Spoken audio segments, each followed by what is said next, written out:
خبر شامل کریں گے لاہور سے۔ شکر اللہ میو کی رپورٹ کے مطابق میو چوک، ڈیرہ سکندر، سہراب میو، گرین کیپ، فیروز پور روڈ لاہور پہ میو سبھا کے نام سے ایک کارنر میٹنگ کی گئی، جس میں مشہور و معروف ادیب و شاعر سکندر سہراب میو، کینیڈا سے تشریف لائے مشہور معروف ادیب و شاعر حبیب احمد میو، میو نیوز کے چیئرمین محمد فاروق جان میو، ڈائریکٹر میو نیوز شکر اللہ میو، ادبی انچارج میو نیوز مشتاق احمد میو، امرالیہ میواتی پروگرامز کے سینئر اینکر پرسن قاری حکیم محمد یونس، شاہد میو، آس محمد میو اور کینیڈا سے حمزہ حبیب میو نے شرکت کی۔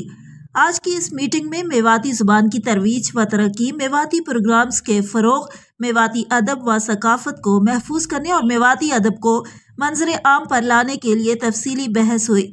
میواتی شاعری میں نعت رسول مقبول، غزل، نظم اور میواتی گیتوں پر بھی کام کرنے کے لیے تفصیلی بات چیت کی گئی۔ ہم آپ کو بتاتے چلیں کہ حبیب احمد میو آج کینیڈا کے لیے روانہ ہو جائیں گے۔ اس میٹنگ میں ان سے الوداعی ملاقات کی گئی اور ان کے لیے ٹی پارٹی کا اہتمام بھی کیا گیا۔ حبیب احمد میو کا ایک یادگار انٹرویو بھی کیا گیا جو میو نیوز پہ نشر کیا جائے گا۔ اس میں انہوں نے پاکستان اور کینیڈا میں فرق بھی واضح کیا اور بہت کچھ بتایا ہے۔ کل رات تقریباً 10 بجے کے قریب میو نیوز پر نشر کیا جائے گا، لازمی دیکھیے گا۔ حبیب احمد میو نے میو نیوز کے کام کو سراہا اور میو نیوز کے ساتھ چلنے اور پورا تعاون کرنے کی یقین دہانی کروائی۔